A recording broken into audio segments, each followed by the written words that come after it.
HMS Boadicea was the lead ship of her class of scout cruisers built for the Royal Navy in the first decade of the 20th century. She led the first Destroyer Flotilla from completion until the ship was transferred to the 3rd Destroyer Flotilla in mid-1912. A year later, Boadicea was reassigned to the 2nd Battle Squadron, and she spent the bulk of World War I with that squadron. The ship was present at, but did not fight in, the Battle of Jutland in mid-1916. Boadicea was converted into a mine layer at the end of 1917 and made 3 sorties to lay her mines before the end of the war. She was placed in reserve after the war and taken out of service in 1920. The ship was used for harbour service at Dartmouth until she was sold for scrap in 1926.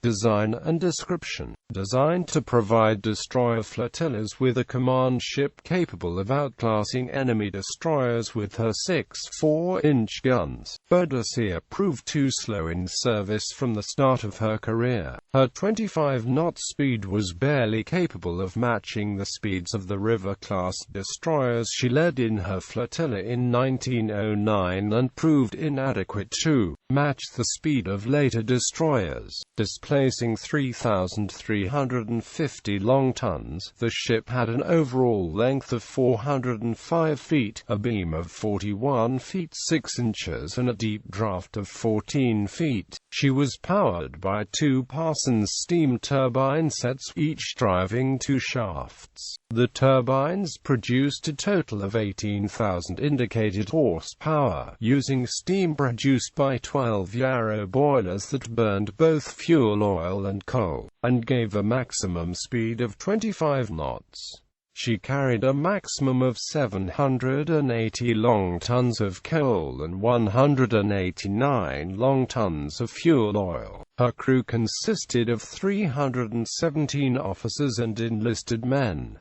Her main armament consisted of 6 breech-loading 4-inch Mk7 guns. The forward pair of guns were mounted side by side on a platform on the forecastle. The middle pair were amidships, 1 on each broadside, and the 2 remaining guns were on the centerline of the quarterdeck, one ahead of the other. The guns fired the 31-pound shells to a range of about 11,400 yards. Her secondary armament was 4 quick-firing 3-pounder Vickers Mki guns and 2 submerged 21-inch torpedo tubes. During the war, 4 additional 4-inch guns were added amidships to increase her firepower. A QF 3-inch 20-hundredweight anti-aircraft gun was also added. In 1918 it was replaced by a 4-inch gun. As a scout cruiser, the ship was only lightly protected to maximize her speed. She had a curved protective deck that was 1 inch thick on the slope and 0.5 inches on the flat. Her conning tower was protected by 4 inches of armor.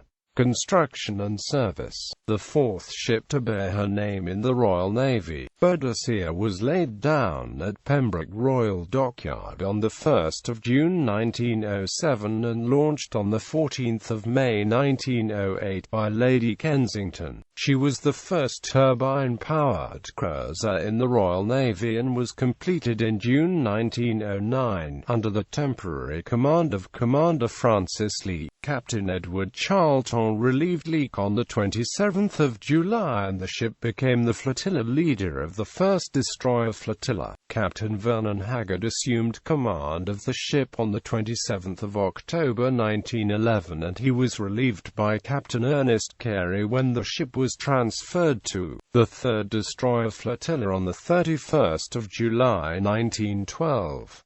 Carey was only in command until 3 April 1913 when Captain Cecil Fox replaced him. Boadicea was transferred to the 2nd Battle Squadron on 5 July and Fox was relieved by Captain Lewis Walcombe. On 31 July 1914, she took Vice Admiral John Jellicoe from Wictor's Carper Flow to assume command of the Grand Fleet. She was assigned to the 2nd Battle Squadron of the Grand Fleet in Scapa Flow at the start of the war. On the 15th of December, her bridge and several crewmen were lost overboard due to severe weather in the Pentland Firth as the squadron sought to intercept German ships bombarding ports in Yorkshire. Boadicea had to return to port for repairs. She was at the Battle of Jutland on the 31st of May, the 1st of June 1916, but was assigned to a position at the rear of the squadron and did not fire her guns. She actually spotted the German fleet the night after the battle, but her report was not passed to Jellicoe for fear of giving away the position of the Grand Fleet. Woolcombe was relieved by Captain Algernon Candy on the 8th of September. The ship was relieved in the squadron by her sister ship Bellona in October 1917 and was on detached duties,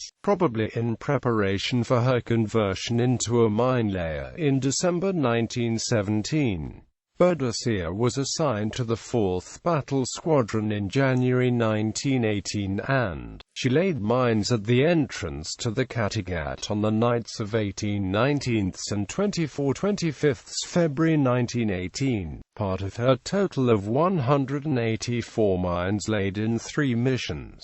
The ship remained with the 4th Battle Squadron for the rest of the war. After end of the war in November, the ship was relieved of her assignment with the 4th Battle Squadron and assigned to the Nore in February 1919 and placed in reserve the following month. She was paid off on the 18th of February 1920 at Chatham Dockyard and was used for harbour service at Dartmouth until she was sold for scrap on the 13th of July 1926, to be broken up at Alloa. Rosyth. Bibliography. College. J. J. Warlow, Ben.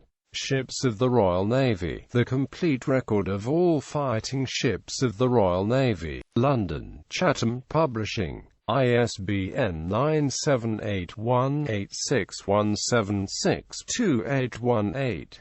OCLC 67,375,475. Corbett, Julian. Naval Operations. History of the Great War. Based on official documents. 2. London and Nashville, Tennessee. Imperial War Museum in association with the Battery Press.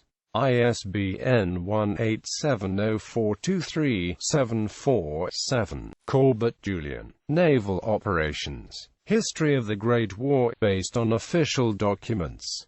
3. London and Nashville, Tennessee. Imperial War Museum in association with the Battery Press. ISBN 1870423500X.